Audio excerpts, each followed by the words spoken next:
वो जमाना गुजर गया जब किसी सरकारी ऑफिस में एंट्री करते ही टाइपराइटरों की खड़खड़ाती आवाज आपका स्वागत करती थी। लेकिन अब समय बदल गया है और परिदृश्य भी। आज टेक्नोलॉजी का दौर है जहां आए दिन नए अपडेट्स हो रहे हैं। आज हम आपको एक ऐसी खबर से रूबरू कराने जा रहे हैं जिसमें पूर्व की भूपेश सरकार के एक आदेश ने कैसे छत्तीसगढ़ के लाखों युवाओं के भविष्य के साथ खिलवाड़ किया और उन्हें रिवर्स गियर में जाने को मजबूर कर दिया।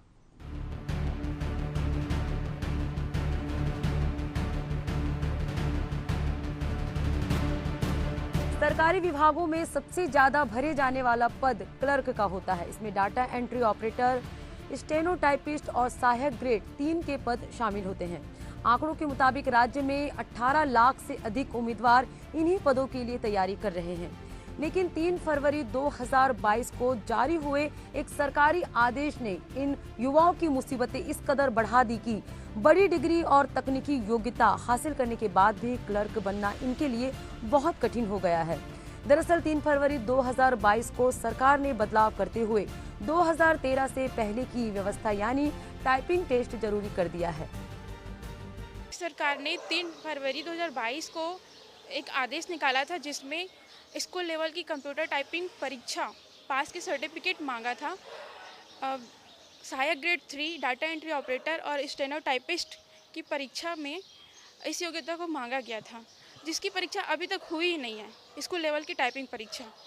और इन 5 सालों में सरकार वैकेंसी तो निकाली है, लेकिन उसमें ये योग्यता डाल के हम लोगों को पढ़े लिखे होने के बावजूद भी हम लोग को अनपढ़ बताया गया है। एक तरीके से देखा जाए तो वो युवाओं के लिए जो रोजगार थी है ना, हमारे करियर किलर सरकार थी, क्योंकि उन्होंने वादे तो किए लेकिन वादा पूरा नहीं किया। एक ऐसी परीक्षा की प्रमाण पत्र उसमें अनिवार्य कर दी गई है जो प्रमाण पत्र हमारे छत्तीसगढ़ में किसी भी स्टूडेंट के पास है ही नहीं। क्योंकि वो परीक्षा कभी हुआ ही नहीं है। तो फिर जब हुआ ही नहीं है तो फिर वो सर्टिफिकेट आपके पास कैसे होगा, और जब वो सर्टिफिकेट नहीं है तो फिर आपके पास जॉब कैसी होगी। वैकेंसी निकाली गई है दिखाने के लिए कि भाई हम लोगों ने वैकेंसी निकाला है, लेकिन छत्तीसगढ़ में किसी का भी सिलेक्शन हुआ है क्या? नहीं हुआ। क्यों नहीं हुआ? क्योंकि वो प्रमाण पत्र है ही नहीं।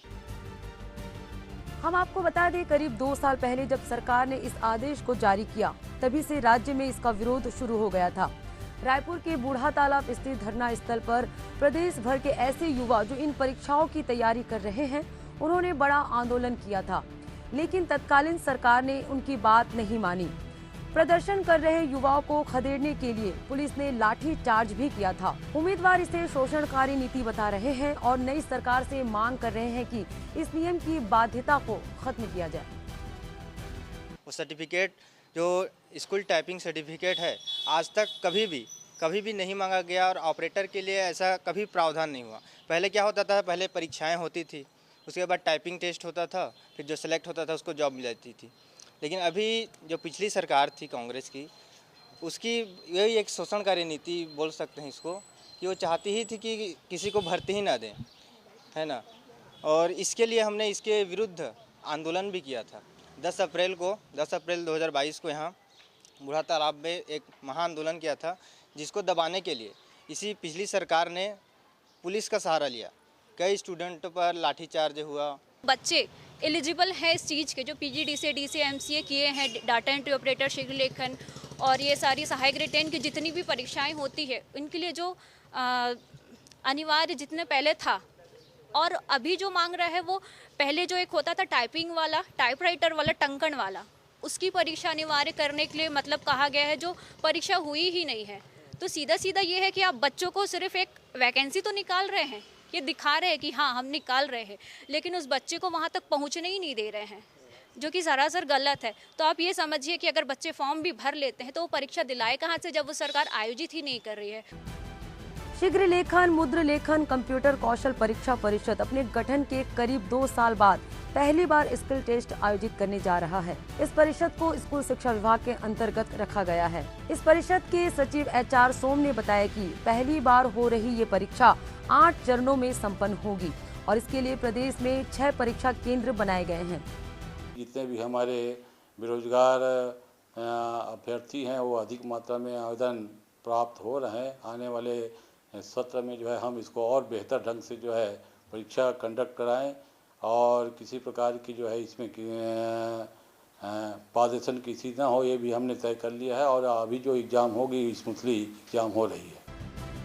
छत्तीसगढ़ में 11 साल पहले बदले गए नियम फिर से लागू हो गए हैं। इसके पहले व्यापम या संबंधित विभाग ही दक्षता परीक्षा लेते थे, लेकिन कौशल परीक्षा परिषद के प्रमाण पत्र की अनिवार्यता ने लाखों उम्मीदवारों को असमंजस में डाल दिया है कि नौकरियों की वैकेंसी तो है, लेकिन वे ये प्रमाण पत्र कहां से लाए, जबकि ये परीक्षा अब तक आयोजित नहीं हुई। अब देखना ये है कि राज्य की नई सरकार युवाओं के हक में कोई निर्णय लेती है या यही स्थिति बरकरार रहती है।